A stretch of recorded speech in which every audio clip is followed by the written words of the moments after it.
Well, Jason, looks like you're back in the Bay Area. I am back in the Bay Area, ready to rock and roll. I am feeling fabulously productive. We're Fund 4 hit our target, so that's great. And I am investing about $1 million a month, about 100 companies a month. And I've added 3 researchers and analysts to the team, which has just been great. Thanks for asking, David. How are you doing? I'm doing great. I'm at our friend Alex Edelson at his annual meeting, AGM. Do you go to any of your GPs, AGMs? I get invited to a bunch. I get invited to keynote and speak at them now, or like moderate. The number of things I'm saying no to, it's a great paradox, Delian. You'll deal with this over the next 20 years because you're so successful at what you do. You know, like when you're starting your career, you're like, somebody pay attention to me and can I get a meeting? And then over time, you get the number of meetings and recognition you want, and then you drown in opportunity. And then when you're drowning in opportunity, you have to like change your mindset, which is you have to figure out what actually you enjoy and what moves the needle for your goals. And I spent the last maybe 5 years looking at that and getting rid of anything on my schedule that is not my kids and family, recording a podcast, meeting with founders. If it's not those 3 things, it should not be on my calendar. And, God bless my team for helping me with that. This Week in Startups is brought to you by OpenPhone. Create business phone numbers for you and your team that work through an app on your smartphone or desktop. Twist listeners can get an extra 20% off any plan for your first 6 months at openphone.com/twist. Coda, a new doc that brings words, tables, and teams together.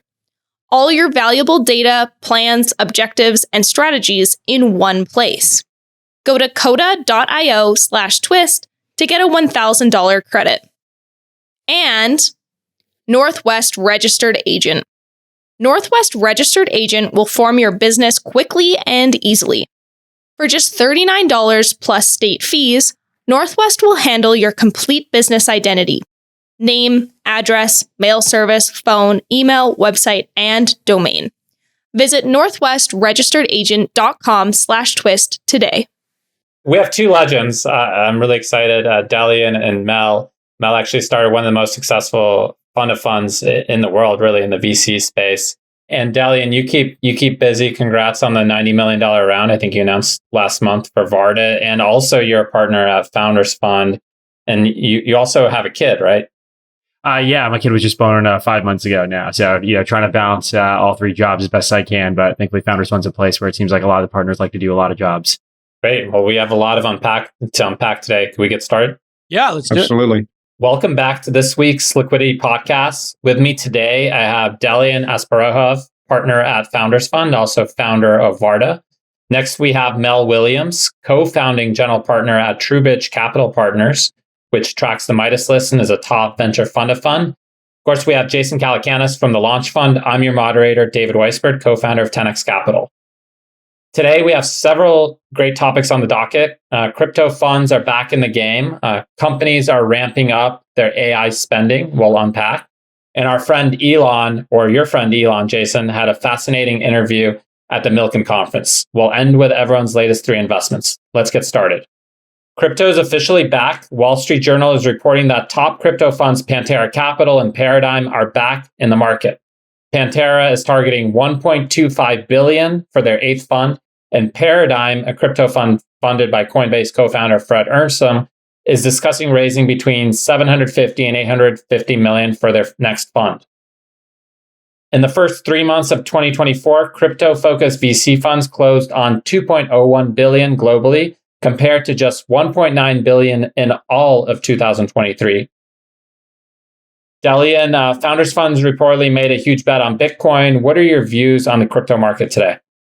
One thing that I love about our sort of crypto strategy at FF is we allow people to sort of run with very independent convictions. Like myself personally, crypto is not my area of expertise. It's explicitly an area that I sometimes critique extensively, sort of publicly on Twitter.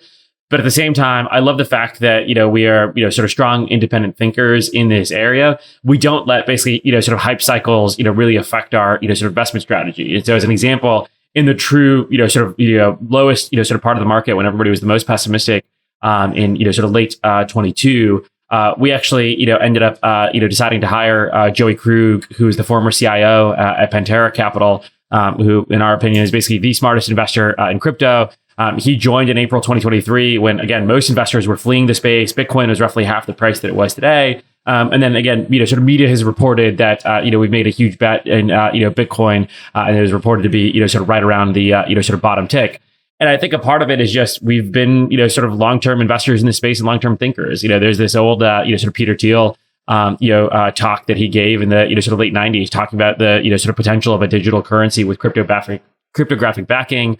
Obviously, PayPal in some ways, the original idea was, sort of digital movement of currency. And then even as a fund, we actually, began investing in Bitcoin in, 2014. And I think, we've also recognized that, a part of the venture capitalist job is not just, sort of when to buy equities, but it's also when to sell and distribute them. And I think, broadly across the portfolio, I think we've, sort of managed that, sort of quite well. Maybe Mel can speak to, sort of the amount that, sort of Founders Fund returned in Q4 21. But, we took a very different approach to, sort of other top tier investors that decided to, not give LPs control of those equities and instead, forcibly, sort of hold on to them. And I think that was not, the, sort of right call. So yeah, I think it's super exciting to have to see the resurgence of this space. And, recently we announced that we, led the Series B of Polymarkets. And so are active investors in this space, both with, sort of tokens and, crypto equities as well.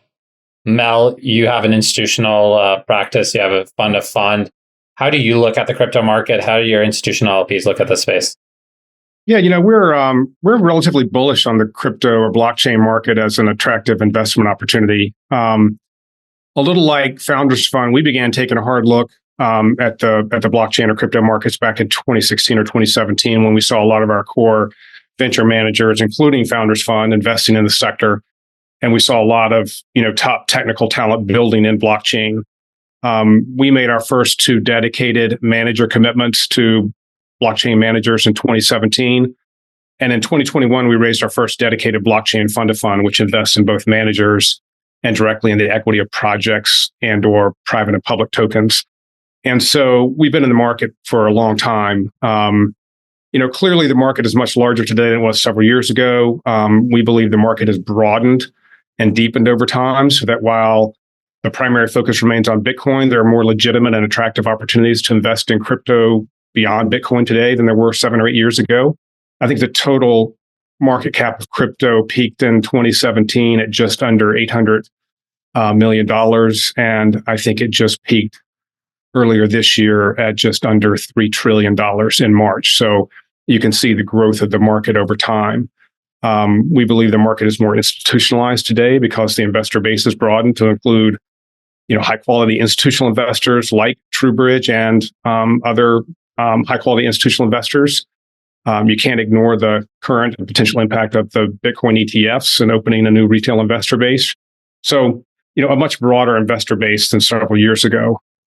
And then finally, we believe there are more real revenue-driven use cases being developed every day on chain. If you look at Bitcoin, it's a method of payment and a store of value. If you look at contract companies like Ethereum and Solana, smart contracts for DeFi services or NFTs or play-to-earn games is having a lot of success. If you look at the staking tokens like Lido and ETHAI, these tokens are generating hundreds of millions of dollars in revenue each year. So we're seeing a lot more use cases than we did 7 or 8 years ago. And so we're rather excited about the investment opportunities we see in the blockchain market, and we're putting our dollars and our limited partners' dollars behind those investment opportunities. Earlier this week, SWIP, State of Wisconsin Investment Board, disclosed a large investment in Bitcoin. Do you see that as a watershed moment, or? To me, it's a little bit of old news. I think there are a lot of institutional investors that are already invested in Bitcoin. I think your leading foundations and endowments have been invested in directly in the leading tokens for a number of years. It might be the first for a large public pension plan to invest directly in the token, but I think some of your thought-leading institutional investors have been there for a long time.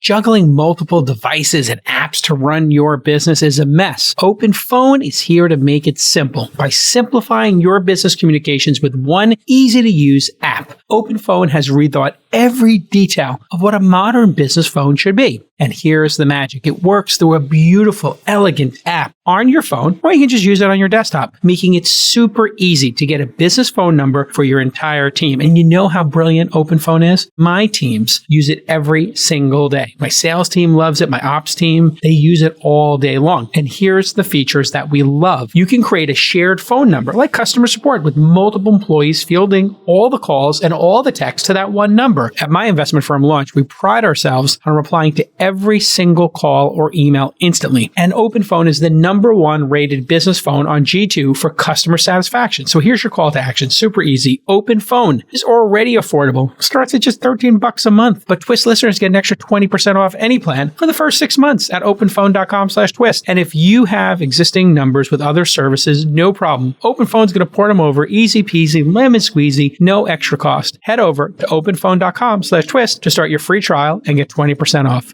And Jason, you haven't been the most bullish on crypto. Have you changed your mind at all? Do you see any legitimate use cases or any applications? The way I look at the space is Bitcoin is a completely different animal than crypto. I think it sits as a store of value on a global basis, like gold, that has never existed before in humanity. And the fact that it hasn't been hacked in any way, except for maybe the endpoints, which anybody can put a gun to your head or hack your computer or phone and steal anything. So it is a perfect piece of technology after 15 years. And I think it's earned its right to have that very important global function. I met starting in 2009, 10, 11, 12 with all of these companies. And what I realized they were a combination of incompetence, criminals, grifters, and delusional people. Now, I like investing in delusional people. I just don't like investing in incompetent people. So delusional, competent, great. And I think what we're seeing right now, as you watch the SEC take apart all of the grifts, all of the, illegal securities, whether it's XRP or criminal activity like Tether, which is a favorite for people doing human trafficking or other illegal activities.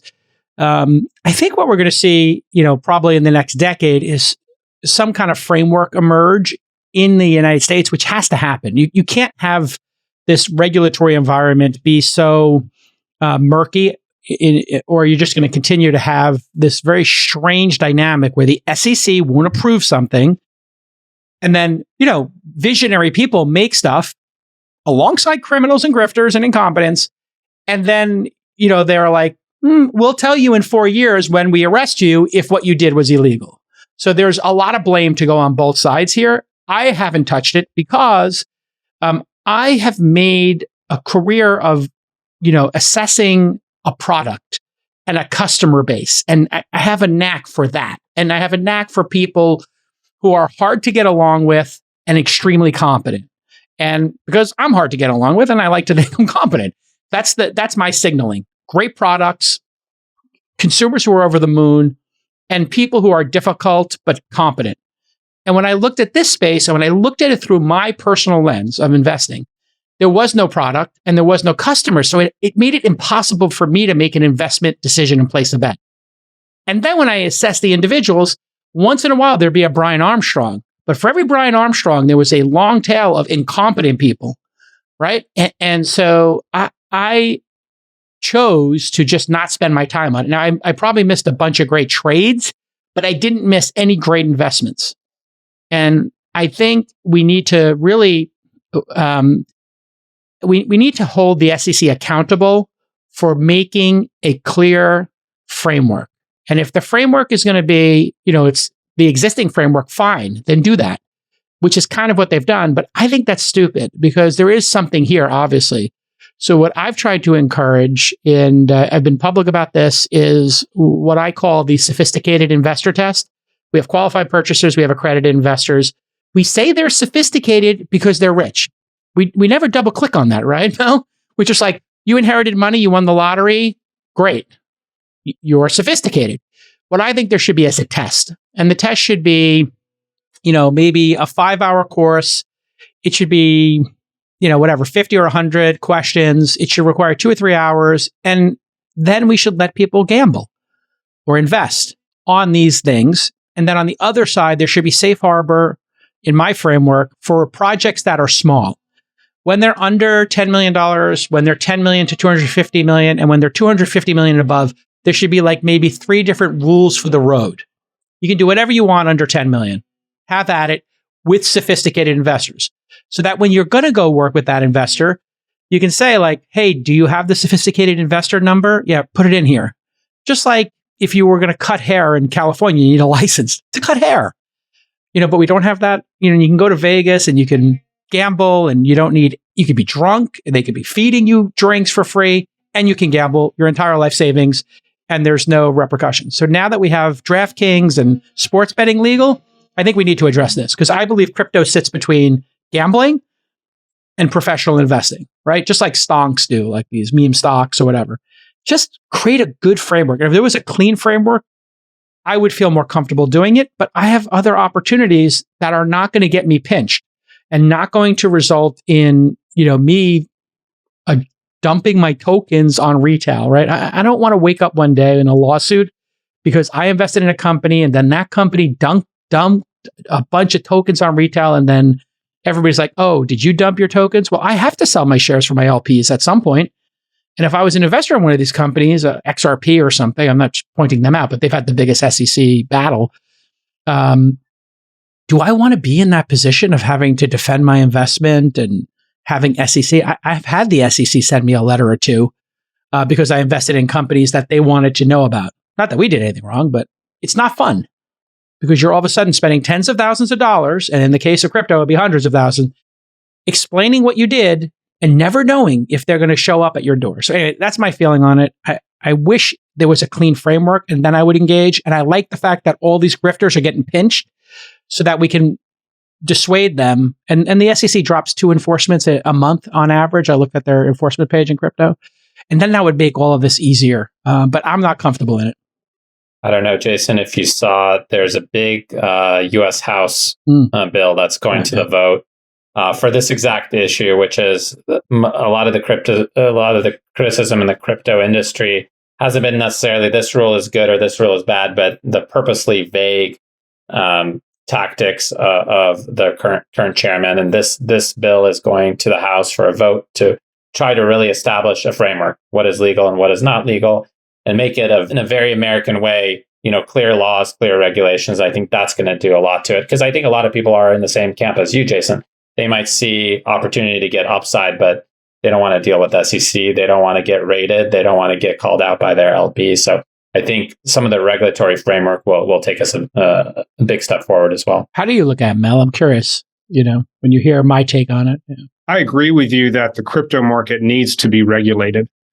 It needs to be regulated. I think it will be regulated. It's taken too long for the regulatory agencies to get their act together to figure out where they want to head on this. But I think it needs to be regulated. I think it will be regulated. And frankly, I think when it is regulated, it'll be the best thing that ever happened to the blockchain or crypto space because I think it'll weed out all the bad players or a lot of the bad players, and it'll simply bring in another level of institutional capital to continue fueling growth in the space. So I'm very bullish. Which is what we saw in Bitcoin, right? Once they kind of were like, hey, this is okay, then all of a sudden people start trading it, and all of a sudden it goes from 20,000 back up to 60 or 70. And it feels like a store of value that's safe. Yep. Delian, you're nodding your head. What are your thoughts? I mean, I still think, we primarily spend most of our time thinking about, sort of Bitcoin. If you look at, today's gold market cap, it's, 16 trillion. If you think that, Bitcoin can at least get to half of that, you still have another sort of 4x ride from here. I think on the, sort of regulatory, sort of front, I think we're obviously a little bit more willing to, sort of bleed at the edge where we feel confident that our team can assess the technical nature and competence of, sort of things that, regulators may not love, right? So we just led, around in a Poly market. Poly market was obviously, sort of had regulatory action against it and was effectively, sort of banned from the United States. We still think that's a sort of a platform that, sort of deserves to exist and one day should be allowed, sort of back in the United States. And so I think we are a little bit more on the side of, sometimes I think the, sort of SEC can, over, regulate and overact. But obviously, who would have guessed that the, sort of Founders Fund guy would be the libertarian in the crowd? Well, I mean, I'll be totally honest. I did 506C for our latest fund. I had $110 million in interest. I could only service, and that's all accredited. I could only service 10 million in accredited investors because of SEC regulation. And so, with qualified purchase, obviously you can do a lot more. Why can't Americans invest in a venture capital fund exactly? And the SEC has these mandates to evolve, but they are always slow and they always get extensions because they are concerned with downside protection, right? And if I were running my funds out of Europe or Australia or some other places, I'm told, where they don't have these frameworks or the frameworks are slightly different, I could just raise a venture fund with a tweet, given my following count, and let, 10,000 people put in $10,000 and be done with it. And that feels great to me, to democratize access to venture capital. But, it doesn't work right now. And I would love for it to be tokenized. So if some, middle-class person, i.e. like my mom, put $10,000 into a venture firm that was tokenized and she could just trade it to one of you because it was up 3x. And she says, you know what, I want to take 15K off the table and let the other 15K ride. And I could just trade it on Coinbase. How great would that be? Instead, you got to do weird things like this Destiny XYZ. I don't know if you saw that. I had the founder of that on This Week at Startup. So you bought a bunch of secondary, created a public tradable security. And the thing has been going up and down, and it's worth 20 times the book value. And that just shows how much the public wants to be involved in sophisticated alternatives. So let's let them be sophisticated and participate in alternatives, which we all know is where the alpha is. I think a lot of these issues are marked by you don't see opportunity costs. You don't see what happened to that middle class family that could have compounded their capital 12% versus 6% over a decade. From the regulatory standpoint, nobody loses. Nobody is perceived as losing, Jason, when 110 million can invest in your fund because no one ever sees that. They don't see that opportunity cost. They don't see that upside. So regulations in general have a bias towards solving problems that may not have to be solved. And so we're always having to brush up against that when we think about public policy. And by the way, the unspoken sort of side effect of this is that ultimately retail investors really only have access to these public markets, whether it's crypto tokens or public equities. And fundamentally, when you have a sort of dearth of demand relative to the supply, the cost of capital of those companies just ends up sort of being different. And so you end up harming the startup sort of disruptor ecosystem where you always expect, obviously, a later stage company to have a lower cost of capital, but now it's even more so amplified because of the supply of capital that can come into sort of private. And so I think it does a disservice for the families, but I think it also does a disservice for the true cutting edge R&D market where, great, Meta can go spend sort of $10 billion on metaverse R&D, but obviously no private company can afford that equivalent to a fraction of it. Yeah. It's really interesting how this could change for the better, and I hope the SEC does some interesting things. I think if you want to win the presidency of the United States, you could win it with young people or millennials and all this new voting group on two things. I'm going to shut the southern border and I'm going to legalize crypto. If you just said that, independent of candidate, I think you get single digit with the border, double digit, and with the crypto, you might get 5-10% of the country who loves this stuff to be like, that's my candidate. I'm a single issue voter. So hopefully, as people get old enough, like we saw with cannabis, we've seen with abortion, we've seen with, the right to choose, however you want to frame it. A lot of these issues, once you hit 60, 70, 80% acceptance, gay marriage, all of that over the last 50 years, when it hits 60, 70, 80% approval, then politicians change their position. I think crypto is kind of headed towards that. Probably 50% of Americans want people to be able to buy alternatives and do this. So, what do they say? People don't change their opinions; they just die. That's scientific progress. Paradigms don't die; people do. People do. Yeah. So Jason, this argument you make about tokenizing a fund is really interesting. I wanted to ask Delian, do you think we will see, fund managers tokenize their funds in the next 10 or 15 years? You have a point of view on that? Because I definitely think that we're going to see that at some point.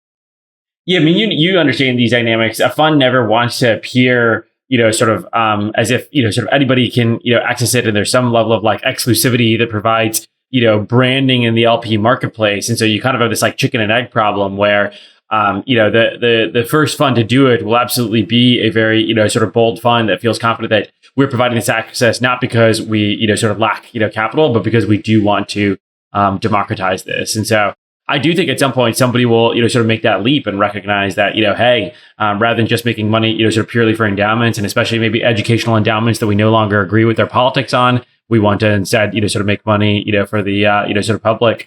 I could see one of the call it top 10 firms in the next 10 to 15 years, doing that. I think the way that it starts is you're starting to see some of these tech enabled RIA or tech platforms that sell into RIAs, basically trying to act as a bit of that, matching, sort of provider to let high net worth individuals that don't typically have access into venture, get access into these alternatives. And so I'm starting to see, sort of a handful of those as pretty reasonably sized LPs. I think that's that first step where, you kind of have these brokers that are acting as, sort of retail access. It's not to, sort of, middle class family, but it is that first step to, sort of being willing to, provide, sort of greater access even to top tier, assets.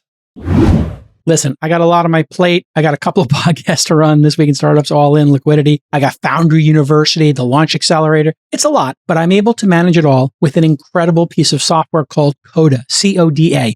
This is the all-in-one collaborative workspace that I spend my whole day in. It combines the best of documents, spreadsheets, and apps. And I know this because my team uses Coda to run all of Foundry University. Every week, we ask our founders in the 12-week program to submit a simple progress update. We then use Coda as our database to manage these weekly updates, which allows us to do things like send automated reminders, and we can easily track week over week growth by generating charts. Yes, charting is built into Coda. If we see strong growth, we reach out to invest, and it's all done through Coda. I want you to be as effective and efficient and deft at your job as my team is. So get started with Coda for free today. And here's a limited time offer for startups. Look at this, $1,000 credit. That's what I'm talking about. That's generous. Coda.io/twist. That's right. Go to Coda.io/twist, put the $1,000 in credits in your account and start planning and use this great software without worrying about the clock ticking. You get a $1,000 credit, Coda.io/twist. Let's be honest. You can't beat that price and you know you can be more efficient. Coda's how to do it. I love that product. Moving on. Blogger Eric Newcomer is reporting that AI spending is up in 2024 across the board. If you look at the graph, you'll see that AI spending grew almost identically across small, large, and middle market companies. Delian, a lot is said about how AI companies are attracting a lot of capital. How do you look at AI spending within your portfolio companies? Well, I want to sort of first give a shout out to one of the best AI companies in our portfolio that generated that report, which is Ramp. And so, I will say at Founders Fund, we generally don't believe in telling our companies how they should run themselves, what tools they should use, what makes them most effective. The one thing that we do tell them is we do tell them to all use, sort of Ramp. But I do want to double click on a couple of points in that report that I think, the newcomer didn't necessarily, sort of talk about.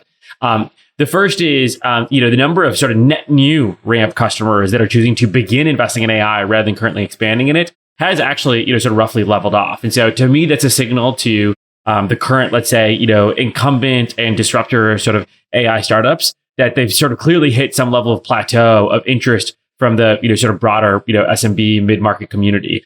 There's not, sort of a ton of, net new people continuing to, sort of try. ChatGPT clearly went on this super viral loop that triggered some level of people to explore. They explored, some found tools. Those that didn't clearly aren't sort of, sort of reassessing.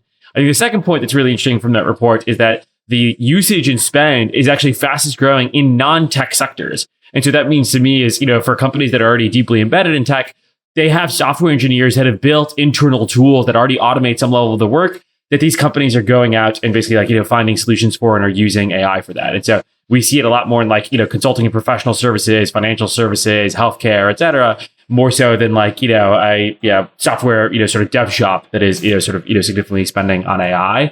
And then I think that the other thing is interesting is it's less, usage of these, sort of very broad tools like ChatGPT. It's now actually largely dominated by these narrowly specific tools that are for their very particular industry and use case. And so, I think it's going to be interesting to see where basically value accrual happens in the, sort of AI, landscape.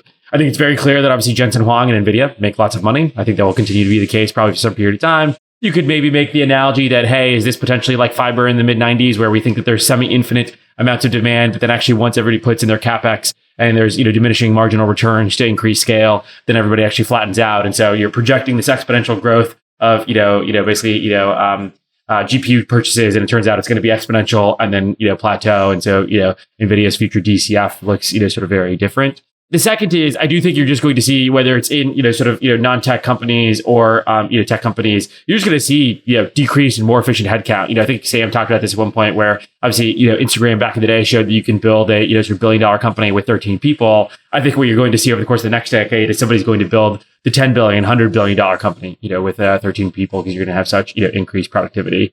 And then maybe the last question is, outside of NVIDIA, who does end up accruing value? I can't claim that I spend infinite amounts of time, on AI, but it's been interesting to see that obviously, the models were obviously, decent, sort of investors in OpenAI, but I think it's been clear to see that there, gap between them and some of the open source providers and the other competitive, sort of providers has clearly narrowed over the past, sort of 2, years. I'd say, when we, first invested, or when ChatGPT first came out, it was very clear that they had like a 2-year, sort of, gap between them and the rest of the market. I would argue that gap has now shortened to, call it 14 months, and seems like it's continuing to shorten. And so I see that as, a question of, what is the durability of those margins, even if you have significantly scaled revenue. And then on the application side, I think there's like 15 AI for lawyer companies at this point. And so how much adoption is there going to be? Or is it actually going to be maybe some of the pre-existing legal tech tools that, put in a little bit of AI, maybe a quip on another, sort of company? One of the, I think, broadest rollouts, in my opinion, of, AI in healthcare is one of our pre-existing portfolio companies, Sword Health. It's a, multi-billion-dollar company now, serves tens of thousands, maybe even hundreds of thousands of patients every single month. They basically do like, tech-enabled, physical therapy. They send you home with a bunch of sensors. They've been doing AI since like 2017. They had like, more of a rules-based engine, and now they're getting to amplify a lot of that work with a lot of these like new models. But in some ways, I think like the best AI companies in our portfolio are the ones that are not, branding themselves AI companies. They were, companies that in some ways were already, sort of using AI and just becoming even more efficient.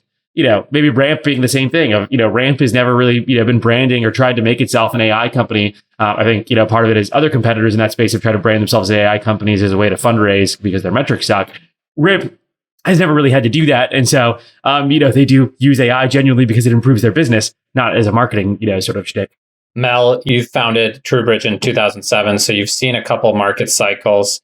Do you get nervous when so many of your GPs are in AI? How do you look in terms of diversification, in terms of portfolio construction? Yeah, it's an interesting question, and Delian's opening comment is indicative of AI across our portfolio. And he may have said this a little bit tongue in cheek, but he defined or called Ramp an AI company, and I would say 100% of our portfolio is AI today, because that's how 100% of the software companies are branding themselves. And so we have a lot of what I would call, direct AI exposure, and then just fundamentally indirect AI exposure. The question of trends and hype cycles in venture, and when you see a lot of excitement around specific trends in venture is a really interesting question, and one we think about a lot. We typically try not to make sector specific bets within our portfolio, and what that means is, if you look at the fund managers in our portfolio, they're primarily generalists, and we give them the decision right with regards to which sectors to invest in. We try not to make the sector decision. But if I look back at our history, our first sector-specific fund investment was an investment in Emergence Capital Partners when they were focused exclusively on enterprise SaaS investment opportunities, and that one turned out pretty well, as they've had back-to-back 15x funds driven by investments in Viva Systems and Zoom and other companies. And so it's very clear that, the SaaS enterprise software trend had or has staying power. Our second sector-specific fund investments were in crypto in 2017, and those have played out pretty well to date. But if you take a longer view of venture and technology trends in venture, we can all look back at prior trends in the technology and the venture space that didn't pan out. Nanotechnology in 2003 and 2004, and clean tech in 2006 and 2007, which John Doerr proclaimed was going to be bigger than the internet. And neither of those turned out too well for investors. And so, what we're looking at is, are there more similarities between AI and, let's say, clean tech or SaaS software? And right now, one could argue that AI has characteristics of both. And so when you look back at, why did clean tech fail? High capital requirements, long time required to build to scale, genuine scientific and technical risks that weren't well understood by the venture industry, low margin businesses, regulatory risk, competition from substitute products. That a lot of that sounds familiar when you think about AI today. And then you look at, why has enterprise SaaS succeeded over a very long period of time? It's because you have inherently scalable companies, you have recurring revenue models, you have extremely high gross margins. And a lot of that sounds familiar when you think about AI. So, we do think that AI has attributes of both. It's unclear which direction it's going to head. But we're excited about what we see in the marketplace today and the exposure that we have. I think from the founders' perspective, in terms of actual investments that we've made that are, not tongue-in-cheek AI companies, but truly AI, I think, part of our focus has been when there is a hype cycle, still maintain that same quality bar that we do across the portfolio. And so, pretty, sort of proud of the fact that, the only 2 AI investments that we've made is OpenAI, which is, probably the, sort of best called, late stage incumbent. And then, the second investment after that is Cognition Labs with, Devin, the, basically only, sort of truly functional AI agent, to replace software engineers. And so, it's not like we have 15 different investments across the category. It's, where do you actually see, true generational, sort of, founder with an incredible team, building something that stands out from the rest of the market where it's not like, there's 15 other, sort of Devins on the market. If there were, there'd be a lot more people doing the types of demos that, Devin's been able to do. Is it overly simplistic to say when it comes to AI, the use cases that require hundreds of millions of dollars, those are the ones that are going to accrue some value, and the ones that have no barriers to entry are going to be commoditized away? How do you look at, just as a general level, like what you predict to be a commodity and what you can predict will accrue value? Yeah, I think, I'll rely on, sort of Peter's actually AGM presentation, which, Mel might remember from, November of last year, which was, ultimately, it's the, sort of same thing that's been true across all technologies, which is you ultimately need a moat. It's rare that, there are moats basically beyond distribution, brand, network effects, and, basically, CapEx and cost of capital. And, that last one being by far the toughest to ever, sort of prove. And so I think that's something that we've really avoided. If you look at, sort of, for example, with something like Devin, the, sort of moat in some ways there has been the, sort of team and, product they've been able to build before they'd really raised anything, right? Like, that is just a fundamentally different group of, sort of thinkers. I know Scott and Neil Wu, sort of decently, well. I was, in audience when they were in 7th and 8th grade, winning math counts in front of everybody. And at the time I was like, I'm going to be a brilliant mathematician. And then you watch them and you're like, that's a brilliant mathematician. I'm going to do something else with my life. And that is, I think, what is, sort of very, sort of necessary for solving that type of problem. Because interestingly enough, if you look at it in the history of most of the like sort of IMO and IOI, which are like the top, sort of high school, Olympiad, both mathematics and informatics competitions, typically those actually haven't always turned out to be great entrepreneurs, because in some ways they think so academically and in a structured way about computer science and math problems that it doesn't necessarily apply to business. But if you think about the problem of like an AI agent to, do computer science, it actually relies on that exact type of thinking, which is somebody that is world-class at being able to rapidly look at a, sort of problem, break it down into a very structured framework, and then, sort of go do that repeatedly, and have a superhuman ability at doing that. And so that team, in some ways, has managed to find the one idea that in some ways they are best suited for, in the entire world. And so I think for us, it really comes down to either teams like that or fundamentally distribution. I think a lot of our, sort of conviction around the OpenAI investment was the fact that they stepped into this distribution hack of ChatGPT. It was totally unexpected, but to have the basically fastest growing, consumer app in human history, to us, it was less of a bet on, how much capital has this company raised? What is the scale of their models, et cetera. It's that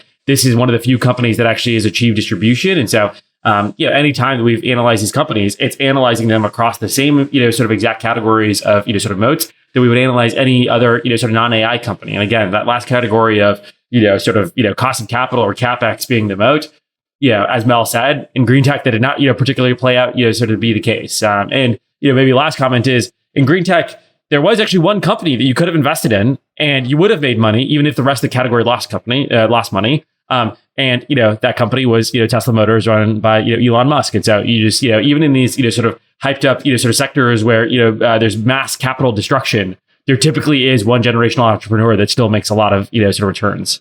Just like Web 1.0 at the Amazon and later Google. Okay, are you ready to launch your business without the headache? Well, with Northwest Registered Agent, you can set up your entire business identity in one place. In just 10 clicks and 10 minutes, you'll have your business officially formed and ready to go. They take care of everything, giving you a complete business identity setup. This means an address, a phone line, a website, hosting, and a free domain, all under one roof. You need a trademark? They got you covered with their own law firm, Law on Call.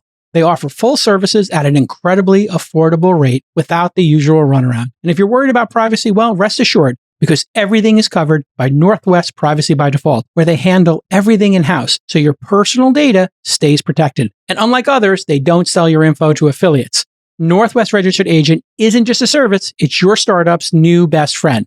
They've created a new agency, a true one-stop shop for business formation and more. So here's the CTA, the call to action. Northwest loves supporting startups as much as we do here at This Week in Startups, and they're offering our listeners a $39 complete business formation pack. For just $39 plus state fees, Northwest will handle your complete business identity, getting you up and running in no time. Visit northwestregisteredagent.com/twist today to get that great offer. northwestregisteredagent.com/twist today. Jason, I don't know if you caught any of the GPT-4o demos. Yeah, I watched all of it, and we had have Sam. Have you played around with it? Thoughts on the release? You know, I think that this is going to be the quickest commoditization of a technology we've ever seen. To Delian's point, and we've been having this discussion on All In as well, and on This Week in Startups. You have this open source movement that's going really fast that Zuck is backing, and he put on the top. And he's in wartime mode right now with the gold chain. He just put a search box at the top of every app. Like, this is a shot across the bow of Google, OpenAI, and everybody that he's just going to commoditize this. He made it open source. You can use his models. Anybody can search anytime. And so then what's left is what you have to ask yourself, right? And what's left is the user experience and the extreme focus and understanding of a particular consumer base by a particularly passionate and competent group of founders. And so will you be able to do anything with ChatGPT, or will you be able to do anything with Zuck's version? Of course, you can ask it, hey, write a screenplay. But there'll be a screenplay writing piece of software where that team focuses only on that experience, and they will delight screenplay writers and producers to make a product that is just, 10 to 20% better at 50 different aspects of writing a screenplay and producing a movie than ChatGPT is, right? And you can use the Microsoft Office collection to do many different SaaS things, right? In fact, if you look at CRM, 95% of the CRM market is what we call spreadsheet CRM. People open a spreadsheet, the most flexible tool ever created in software, I think. People use it for CRM, they use it for trip planning, they use it for spreadsheets. But then you'll have somebody create a CRM system, whether it's HubSpot or Salesforce, that does a lot more than Excel does, right? So I kind of look at this model as we're just overbuilding at an absurd pace. It's one of the great things about capitalism in America and why we still remain dominant in American exceptionalism. It remains unchallenged, right? Even by China, I think that they're in like a really bizarre moment where they're just not even competing. Where do all those great big companies that were going to crush ours go? I mean, where are they? Where's Baidu? Where's Alibaba? Weren't these going to crush Google and Apple? And nope. Because democracy plus capitalism plus capital markets being efficient to our crypto discussion equal just massive amounts of innovation. And, I think this is going to be the greatest vintage of venture capital in, our lifetimes. I really believe that because I've seen this movie now 3 cycles. .com, I was a journalist building publications. Then I was building myself as an entrepreneur during great financial crisis. And then I became an investor after that during the ZERP era. And now I'm looking at this going, wow, what a setup. Cloud computing, chips, sensors, storage, bandwidth, it's all set up. And then AI, boom. Reusable rockets. Reusable rockets. I mean, it's nuts. Like the setup is so complete that, a 10-person team focused on a deep vertical who understands their customers, you'll find. So I see all day long people taking some vertical and taking these either open source products or, paid hosted products. And the great thing is these tools are so malleable that I've seen people start on ChatGPT move to Claude, move to an open source one. And then they're like, yeah, I'm using 3 right now. And whichever one gets cheaper. You know where I saw that as well? People started on Amazon. Azure gave them free credits. They moved to Azure. Then Google Cloud was like, wow, we're far behind. We need to give some startups 100,000. Now Oracle's got incredible hosting. Now they're getting in the mix. If you're a startup, you could use Oracle, you could use Google, Azure, or Rackspace, everything in between. And that's what's going to happen in this space. I think, Delian and I had used that fiber thing. We had a discussion on All In about it. I think that's going to turn out to be prescient. I think a lot of the jobs being given to AI can be done with, this year's and next year's and the year after's technology. And that's what I'm seeing entrepreneurs do. They're like, you know what? I'm going to just go use Chat 3.5. It's cheaper than 4. I don't know if you're seeing that as well, Delian, where the developers are like, yeah, we don't need that. We're just putting tags. Like I had a discussion with a developer who was tagging content, like saying, who's in this news story? The who, what, when, where? Who are the principals in it, whatever. And they're like, yeah, we can do this cheaper with this open source. We don't need to pay for it anymore. We're just going to run our own instance just for that one function. That's going to be this long tail of it. Just like with storage, like, do you need the fastest storage or the cheapest or something in between? So this is going to be amazing. And for what I think it means for what we all do in terms of investing for a living is that if you're a late stage investor, founders may not need your money. They may be so capital efficient, that last round of funding, the way Uber and Airbnb use capital as a weapon, like, is it going to be necessary? I don't know. I don't know that there's going to be founders coming to market for seed extension, Series A plus, B plus. Maybe they'll just be more capital efficient. That's a thesis I'm watching right now because that would certainly buck the historical trend, wouldn't it? It would, yeah. Yeah, in terms of just the way the cycles work over time in venture. Or have worked historically, yeah. I was going to say, it's a part of why my, at least personal investment thesis, and obviously what I like about Founders Fund is we can all kind of run with our own, sort of theses. You talked about that with, sort of Brian on Invest with the Best. And at least on a personal level, part of, what I'm really excited about is I think as you start to see that capital efficiency in some of these AI companies, you got these, sort of first handful of outcomes. I think a lot of these will actually look more like, sort of lifestyle businesses because there's going to be so many AI for lawyers, AI for plumbers. They might get to 30, 50, 70 million in revenue. They're not necessarily going to generate massive venture returns. And so as capital starts to seek out, sort of where is the, sort of next, place to generate returns, I think it's going to be reindustrialization of the United States, things that happen actually in the physical world that an AI cannot do, right? AI is not going to be, sort of making drugs in space and re-entering spacecraft anytime soon. It's not going to be, operating robot arms up there. It's not going to be, sort of moving, satellites around with next generation propulsion. We're operating CNC machines down here. And so I think one of the things that we all take for granted on this panel is how difficult it actually is to raise a seed round, to go out and convince somebody to give you $1 million on your idea. If you think about, you meet 1,000 people on the street, maybe one is capable of that, probably 1 out of 10,000. So second order effects of having AI be able to do something and being able to start a company for 50,000 versus 500,000 can really transform the economy, to your point, and really could lead not only to more shots on goal, but also more businesses. Because if you don't need venture capital, not every company has to return $1 billion or even $100 million. You could have a bunch of smaller companies, and ultimately that'll be great for everybody because smaller niches and smaller customer bases will have more problem solved. So I think have no idea how right you are. Really interesting use cases.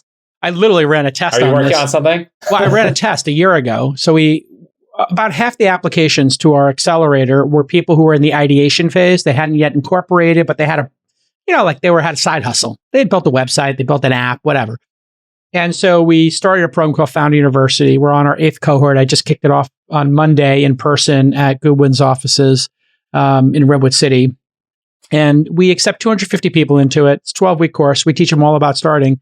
And the key device of the course is every week you give us your progress. On Monday, we fill out a form.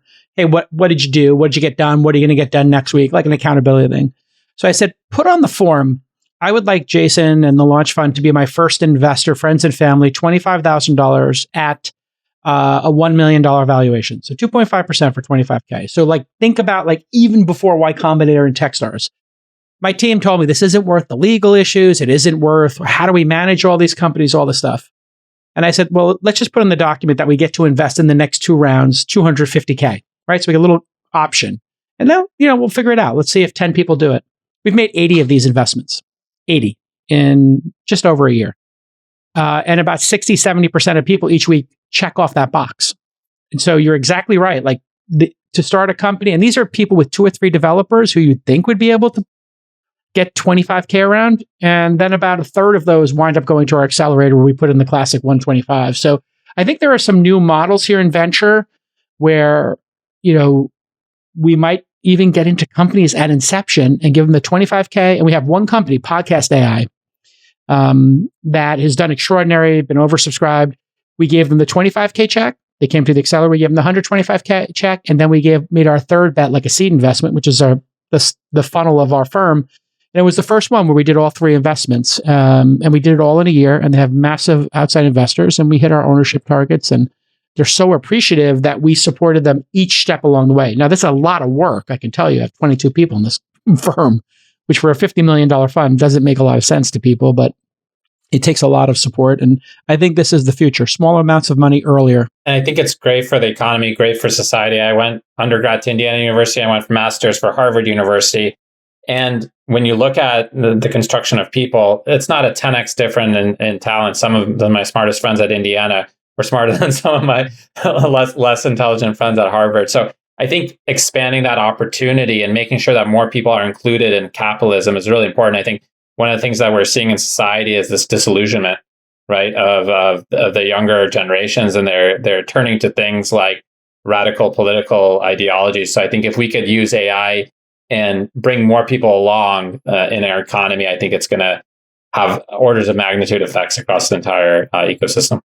Jason, I think where AI is going to have the biggest effect on capital formation and venture, not at the growth stage, but it is at that seed stage. And just as web hosting services really just dramatically lowered the cost of starting a new company, and we saw frankly an explosion of new companies formed, and the rate of new company formation went.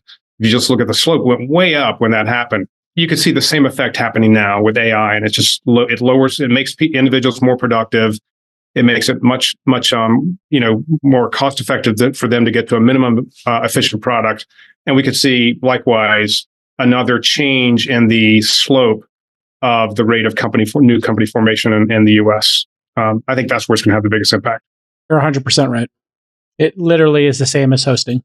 We see it all the time. Like people who I remember like the tail end in 2004 or 5 when companies would buy servers and rack them, and the first portion of your funding, the first $1.5 million, 500,000 of it went to finding a NOC, a sysadmin, putting up 1 rack.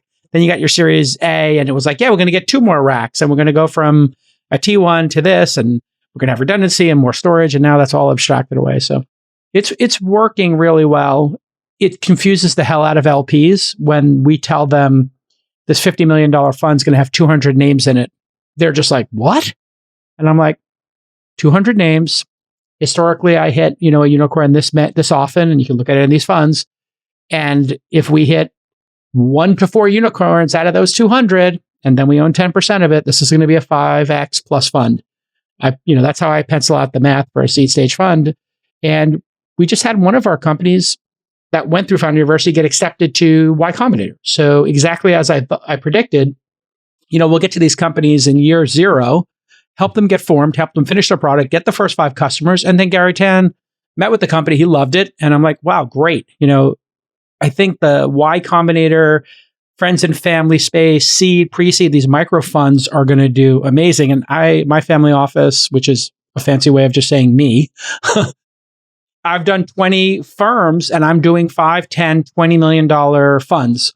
And I put in, whatever 1% is. So if it's a $20 million fund, I put in 200, 10 million, I put in 100. And I'm watching them. And then I watch Sophia Amorosa or whoever's company, investment of 25, 50K, then result in a seed round, result into a Series A. And it's just confusing. It's confusing, right, Mel, to LPs when they see this, like at scale, large investment, small amounts of money? It is. And it's just, it becomes overwhelming for institutional limited partners to track. Yeah. Yeah. So what do you suggest I do? You just keep doing what you're doing. Yeah. Ignore the fact that they can't understand absolutely. it. Keep doing what you're doing. Yeah. literally I had this conversation with my team. They're like, this LP doesn't understand the data. And I was like, just give them only the companies that pull through. So like some LPs get the list of the 200 companies in real time. And then another group will just show them the, 1 in 4 as they close their seed rounds. We'll just show them the pull throughs. And then we'll show them the ones that we're doubling down on. And that seems to have helped. But yeah. I mean, LPs are not, I think LPs, my perception now after having many of them, who it's their first time in a fund and then many who have many funds, is like, it's up to us as GPs to figure out the future and explain it to them. That's why we're here, right? Absolutely. Yeah. I think it's overfitting pattern matching, right? They've seen hundreds of funds. Somebody like a Mel might see 500 funds per year. So he has to create some kind of patterns. And then once trends emerge, once funds like Jason, like your fund starts to produce with different portfolio constructions, people start focusing on that. But you have to kind of create your own luck sometimes in different industries. Moving on. Elon Musk was just interviewed at the Milken conference by Michael Milken himself. Elon mentioned many interesting topics, including low birth rates, Starlink's ambition to increase worldwide GDP, legal versus illegal immigration, and many other interesting topics. Jason, I want to give you your red meat. You briefly touched on illegal immigration versus legal immigration. What are your thoughts on this? Yeah, and I've had many conversations with Elon about this over the years. Just to be clear, he is a strong proponent of legalized immigration and believes, like I do, that we should be doing global recruitment. And 80% of Americans think that having an open border is a problem. So back to, the getting to Denmark, which is a fancy way of saying that our elected officials are doing the work that the people want them to do and they're in sync. 80% of Americans don't want the border open. They consider it a problem or a major problem for obvious reasons. It's unfair. And who do we want in the country? Random people who are willing to break the law, or people who have a business idea or have a skill or a trade that matches where we need people. So I think we've got this all backwards. The border needs to be shut, and then we need to increase legal immigration. We need to increase it. We should have 2 teams. One team is doing external recruitment, like an NBA scout, like an NFL scout. Where are the smartest people on the planet? Who's scoring highest on these standardized tests? Who are the mutants? Like in the X-Men, we need to put on Cerebro, like Professor X, find the mutants in Pakistan, in India, in Philippines, in South America, Ecuador, wherever they are, and then tell them actively, we have a visa for you. And if you hit these notes, we're going to give you your passport and citizenship, which, by the way, is what they're doing in Doha, in Abu Dhabi, and in Riyadh.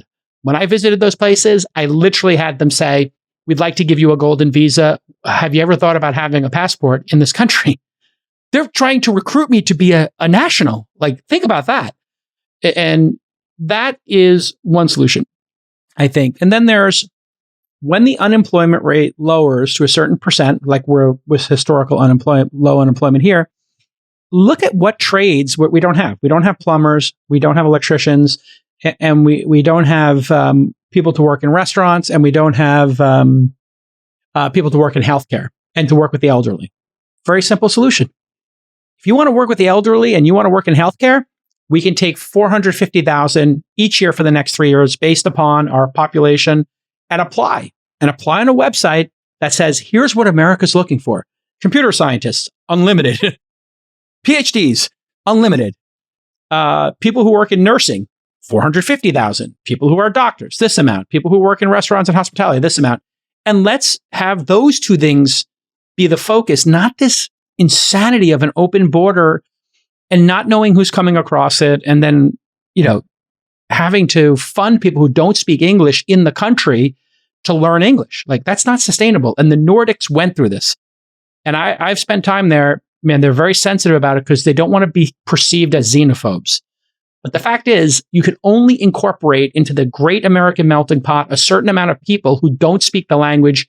And you don't want people who are criminals or who are uneducated to flood a city. That's a recipe for chaos.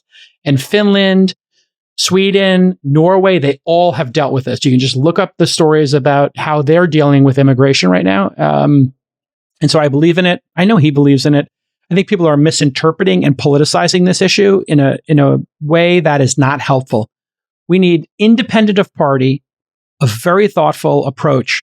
Recruitment, needs-based, compassionate, but not illegal. Very simple. I'll get off my soapbox.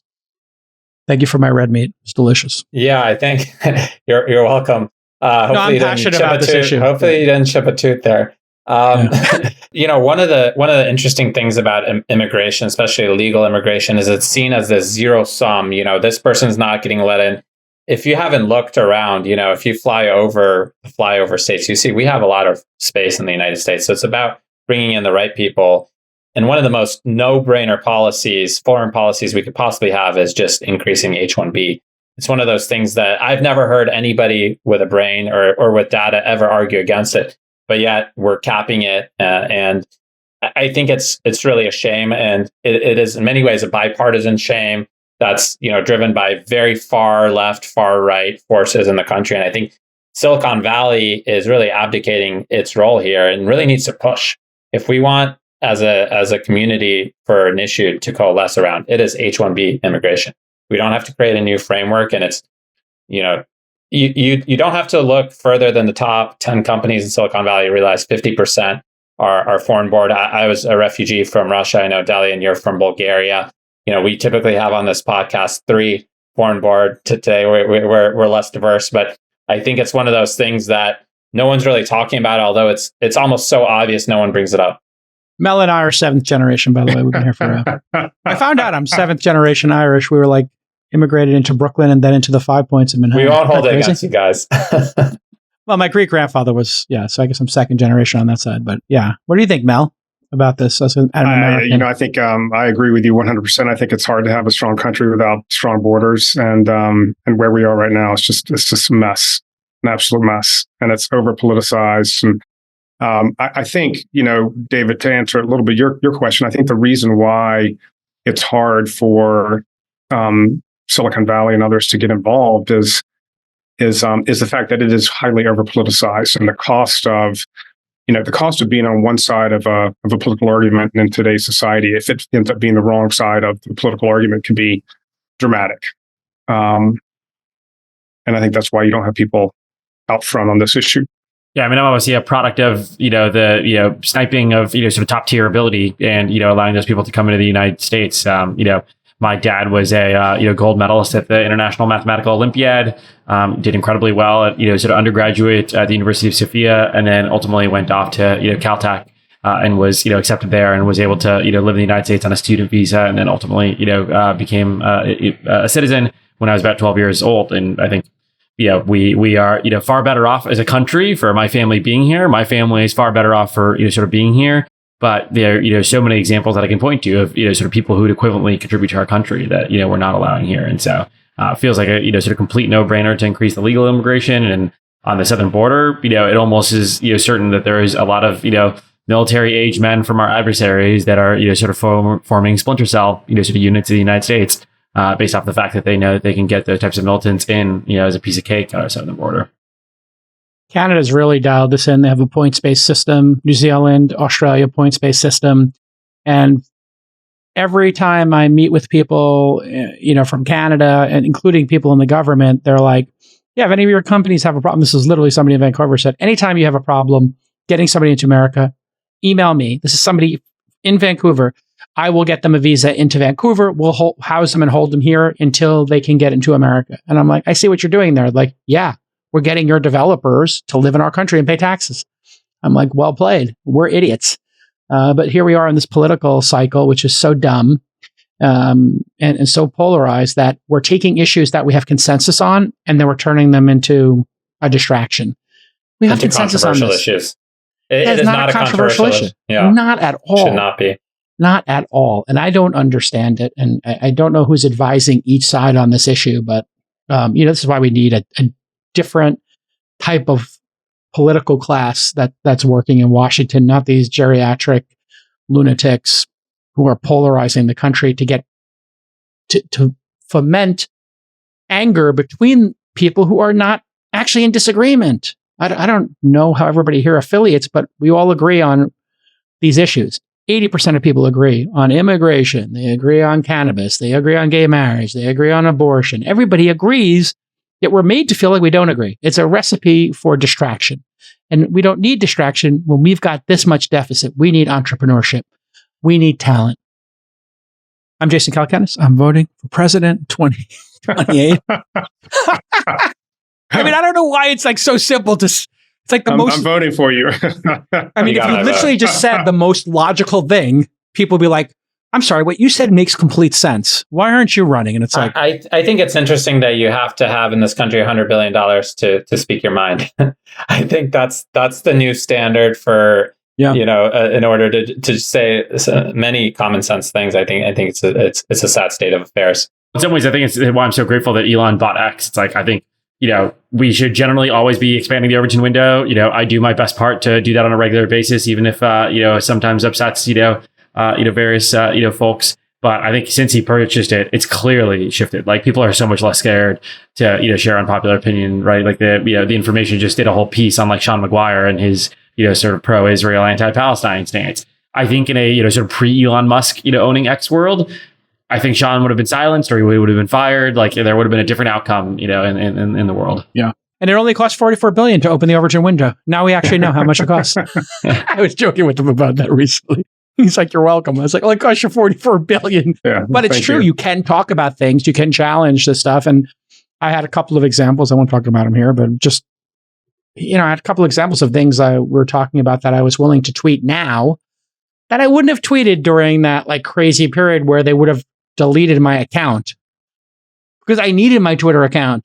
It's like an important part of my business to have a Twitter account with 500,000 followers. Like I can't risk having it deleted. So I wouldn't say things there. Right. And I can't have my podcast delisted from YouTube because I didn't agree with like the Wuhan virus. And I got a bunch of warnings about that. So anyway, I think it's great that the Overton window is open. I was born communist Russia, and my parents think they're still alive, telling me stories. And there's so many different tactics that people with control have on their population. And it's not always these large demonstrations, not always war. Sometimes it's a knock on the door. It's intimidation at your work. It's, to Delian's point, somebody getting canceled for a political view that has nothing to do with their work. So it's scary. And the further we go towards a free society, it helps everything, because what happens in free society is that the best idea wins. The marketplace of ideas is positive for everybody, even for people that you disagree with.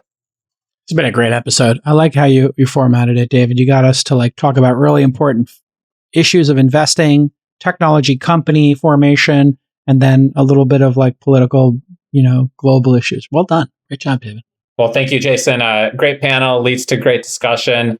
For Jason Calacanis, Delian Asparouhov, Mel Williams, this is your host, David Weisburd. Thanks for listening.